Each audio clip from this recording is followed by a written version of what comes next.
Hello दोस्तों। अक्सर हम इस बारे में सोचते हैं कि क्या हम अपने पैसे का इस्तेमाल सही तरीके से करते हैं। ऑथर मॉर्गन हॉसल आपको यहाँ एक प्रॉब्लम के बारे में बता रहे हैं। इसे जानकर आप अपने पैसों के साथ क्या करते हैं इस बारे में बेहतर महसूस करेंगे और दूसरे अपने पैसों के साथ क्या करते हैं इस बारे में कम बुराई करेंगे।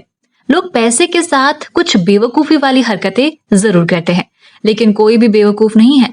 बात असल में यह है कि अलग अलग जनरेशन्स के लोग जिनकी परवरिश करने वाली पेरेंट्स की इनकम अलग अलग है, लाइफ वैल्यू अलग है, जो दुनिया के डिफरेंट एरियाज में अलग अलग इकोनॉमी में जन्मे हैं, जिन्होंने अलग अलग जॉब मार्केट में काम करने का एक्सपीरियंस लिया है, वे एक दूसरे से बहुत अलग लेसन सीखते हैं। दुनिया कैसे चलती है इस बारे में हर किसी का अपना ही एक्सपीरियंस होता है और जो आपने एक्सपीरियंस किया है वो कहीं ज्यादा इफेक्टिव है उसके मुकाबले जो आप किसी और से सुनते या सीखते हैं। इसलिए हम सबके लिए पैसा कैसे काम करता है उसका एक्सपीरियंस अलग है और उसी हिसाब से हम सब अपनी लाइफ गुजारते भी हैं। अलग अलग लोगों के लिए इन एक्सपीरियंसेस में जमीन आसमान का फर्क हो सकता है। जो आपको बेवकूफ लगे वो हो सकते हैं अपनी जगह बिल्कुल सही हो। जो इंसान गरीबी में पला बड़ा हो वो रिस्क और प्रॉफिट के बारे में जैसा सोचता है, अमीरों के बच्चे चाहे भी तो वैसे नहीं सोच पाते। एक इंसान जो ऐसे टाइम में पला बढ़ा जब महंगाई बहुत ज्यादा थी, उसने वो एक्सपीरियंस किया जो उस इंसान को नहीं हुआ जो स्टेबल प्राइसेस के बीच पला बढ़ा।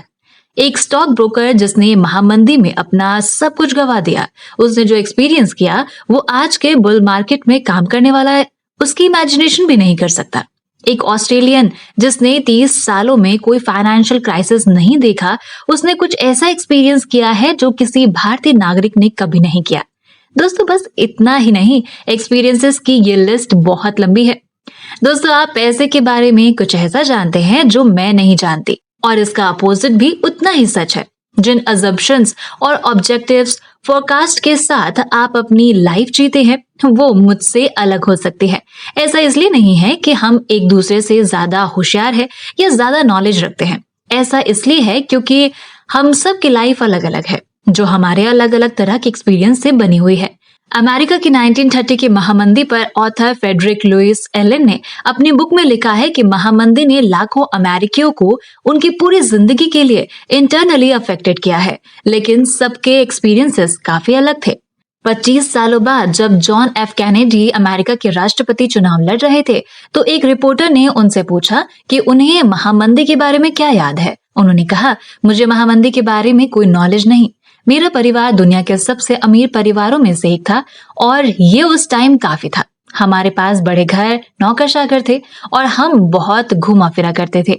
जो चीज मुझे याद है वो बस यही थी कि मेरे पिता ने कुछ और मालियों को सिर्फ इसलिए काम पर रखा था क्योंकि उन्हें नौकरी मिल जाए और साथ ही साथ जिससे वे अपना पेट भर सके। मुझे महामंदी के बारे में कुछ पता नहीं था जब तक मैंने हार्वर्ड में इसके बारे में नहीं पढ़ा।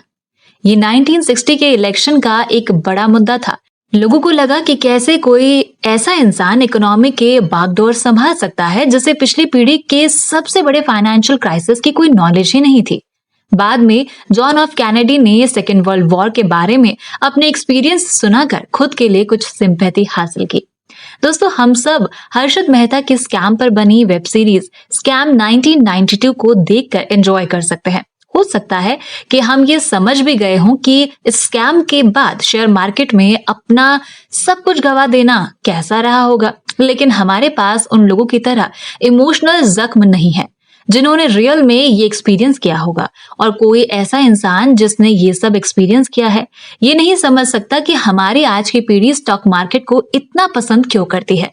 हम दुनिया को बिल्कुल अलग नजरिए से देखते हैं। दोस्तों स्टॉक मार्केट में चार्ट बुल और बियर को दिखा सकता है, लेकिन चार्ट उस फीलिंग को नहीं दिखा सकता जो आप घर पहुंचकर अपने बच्चों की ओर देखकर सोचते हुए एक्सपीरियंस करेंगे कि आपने ऐसी गलती की है जिससे उनकी लाइफ अफेक्टेड हो सकती है। हिस्ट्री पढ़ने से आपको ये जरूर लगता है कि आप कुछ जानते हैं, लेकिन जब तक आपने उसे जिया ना हो और उसके रिजल्ट को खुद महसूस ना किया हो, आप इसे इतना नहीं समझ पाएंगे जिससे आपके बिहेवियर में बदलाव आ सके। दोस्तों हम सबको लगता है कि हम जानते हैं कि दुनिया कैसे चलती है, लेकिन हम सब ने इसके एक तिनके मात्र का ही एक्सपीरियंस किया है। जैसा कि इन्वेस्टर बैटनिक कहते हैं, कुछ सबक ऐसे होते हैं जिन्हें समझने से पहले हमें उनका एक्सपीरियंस करना जरूरी है।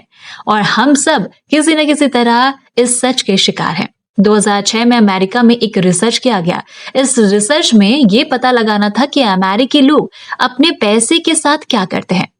हाइपोथेसिस के अनुसार लोगों को अपने इन्वेस्टमेंट डिसीजन अपने गोल्स और उस टाइम में अवेलेबल इन्वेस्टमेंट ऑप्शंस के अनुसार लेने चाहिए, लेकिन लोग ऐसा करते नहीं हैं। इकोनॉमिस्ट ने पाया कि लोगों के लाइफ टाइम के इन्वेस्टमेंट डिसीजन उनके उन एक्सपीरियंसेस से मजबूती से जुड़े होते हैं जो उन्होंने अपने लाइफ टाइम में देखे हैं, मेनली अपनी जवानी के दिनों में। अगर आप ऐसे टाइम में पले बढ़े जब स्टॉक मार्केट मजबूत था, तो आगे जाकर शेयर मार्केट में पैसा इन्वेस्ट करना ज्यादा पसंद करेंगे। इस रिसर्च में इकोनॉमिस्ट ने लिखा, एक इन्वेस्टर की रिस्क उठाने की कैपेसिटी उसके पुराने एक्सपीरियंस पर डिपेंड करती है, ना तो इंटेलिजेंस और ना ही एजुकेशन पर। मात्र सहयोग है कि आप कब और कहां जन्मे।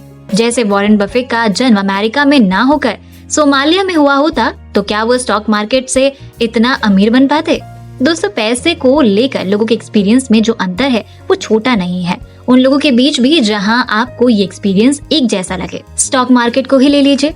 अगर आपका जन्म 1970 में हुआ होता, आपकी किशोरावस्था और युवावस्था के टाइम आपने 1992 के शेयर मार्केट घोटाले को देखा होता, जब मार्केट नेगेटिव रिटर्न दे रहा था, तो स्टॉक मार्केट को लेकर आप लाइफ टाइम नेगेटिव रहते। वहीं अगर आपका जन्म 1995 के बाद का होता, तो आपको स्टॉक मार्केट इन्वेस्टमेंट का बेस्ट ऑप्शन नजर आएगा। पैसे को लेकर जब भी लोग कोई डिसीजन लेते हैं, उस टाइम अवेलेबल इंफॉर्मेशन को अपने ब्रेन में डालते हैं, जो उन्हें ये बताता है कि दुनिया कैसे चलती है, और उसके बेसिक पर उस डिसीजन को सही ठहराते हैं। वे लोग अपनी इंफॉर्मेशन में गलत हो सकते हैं, उनकी इंफॉर्मेशन अधूरी हो सकती है, वे मैथमेटिक्स में कमजोर हो सकते हैं, वे किसी और की बातों में आ सकते हैं, या हो सकता है कि उन्हें अंदाजा ही ना हो कि वे क्या कर रहे हैं। वे अपने काम के रिजल्ट को गलत तरह से आंक सकते हैं, लेकिन हर वो डिसीजन जो लोग लेते हैं वो उनके लिए मायने रखता है और उनके अनुसार सभी जरूरी पहलुओं को पूरा करता है। वे खुद को एक ऐसा कहानी सुनाते हैं जिसमें वे क्या कर रहे हैं और क्यों, इसका वर्णन होता है, और ये कहानी उनके खुद के यूनिक एक्सपीरियंस से बनी होती है। एक सिंपल सा एग्जांपल, लॉटरी के टिकट ले।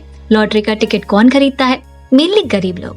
दोस्तों, लॉटरी टिकट खरीदना मुझे सेंसलेस लगता है, ये शायद आपको भी सेंसलेस लगे, लेकिन मैं मिनिमम इनकम फैमिली में से नहीं हूँ और शायद आप भी नहीं, इसलिए हम में से काफी लोगों के लिए ये समझना कठिन है कि minimum income family lottery ticket खरीदारों के सबकॉन्शियस माइंड में क्या तर्क चलता है। अगर थोड़ा जोर डाले तो आप कल्पना कर सकते हैं कि शायद ये कुछ इस प्रकार होता होगा। हम एक सैलरी से दूसरी सैलरी के बीच किसी तरह जीते हैं और बचत की तो दूर तक पॉसिबिलिटी नहीं, अच्छी सैलरी की नौकरी मिलने की भी कोई पॉसिबिलिटी नहीं। हम छुट्टियां मनाने नहीं जा सकते और ना ही नई कार, हेल्थ इंश्योरेंस या सिक्योर इलाके में घर का इंतजाम कर सकते हैं। हम बिना कमर तोड़ वाले लोन की अपने बच्चों का कॉलेज में एडमिशन नहीं करा सकते। आप में से जो लोग फाइनेंस बुक पढ़ते हैं, आपके पास वो सब कुछ या तो पहले से है और या उसे पाने की पॉसिबिलिटी है, जो हमारे पास नहीं हो सकता। लॉटरी टिकट खरीदना ही हमारी लाइफ का वो पल है जब हम ठोस रूप से वो सब पाने का सपना देख सकते हैं जो आपके पास है और जिसे आप इम्पोर्टेंस नहीं देते। हम एक सपने की कीमत चुका रहे हैं और आप ये नहीं समझ सकते क्योंकि आप पहले से एक सपना जी रहे हैं और इसलिए हम आपसे ज्यादा लॉटरी के टिकट खरीदते हैं। दोस्तों, आपको इस लॉजिक से एग्री होने की जरूरत नहीं। लॉटरी टिकट खरीदना बुरा आइडिया ही है, लेकिन आप समझ सकते हैं कि लॉटरी टिकट की बिक्री क्यों जरूरी है। दोस्तों, हम सब पैसे के साथ कुछ बेवकूफी वाली हरकतें करते हैं क्योंकि हम सब इस खेल में काफी नए हैं और जो आपको गलत लगे वो मेरे लिए मायने रख सकता है, लेकिन बेवकूफ कोई भी नहीं है। हम सब अपने यूनिक एक्सपीरियंस के बेसिक पर डिसीजन लेते हैं जो उस क्षण में हमारे लिए मायने रखता है। तो दोस्तों, बाकी की बातें टू बी कंटिन्यूड। साथ ही अगर आप शेयर मार्केट में पैसा इन्वेस्ट करना चाहते हैं और अभी तक आपके पास डीमैट अकाउंट नहीं है या बहुत ज्यादा ब्रोकरेज से परेशान है, तो देश के सबसे अच्छे, बड़े और भरोसेमंद ब्रोकरेज फर्म ज़ीरोधा, अपस्टॉक्स और एंजल ब्रोकिंग का लिंक इस वीडियो के डिस्क्रिप्शन में है। आज ही अपना डीमैट अकाउंट ओपन करें, जहां पर आपको ब्रोकरेज मैक्सिमम 20 रुपए ही लगेगा। इतनी चीपेस्ट ब्रोकरेज रेट और सेफ्टी और कहीं नहीं मिलेगी। दोस्तों, ये बातें मैंने आपको the psychology of money book से बताई हैं, जो डिटेल में सिखाती हैं कि हम अपने पैसे को कैसे मैनेज कर सकते हैं, वो भी लाइफ को एंजॉय करके। सो आप ये सारी बातें सीखना चाहते हो तो डिस्क्रिप्शन में जाकर बुक खरीद सकते हो, और अगर आप इसी बुक पर अगला पार्ट देखना चाहते हो तो मुझे कमेंट करके जरूर बताइए। दोस्तों, वीडियो पसंद आया तो लाइक का बटन जरूर दबा दें और हमसे जुड़ने के लिए एफर्टलेस जीके को इंस्टाग्राम पर जरूर फॉलो करें और ऐसे ही काम की बातों के लिए चैनल को सब्सक्राइब करें।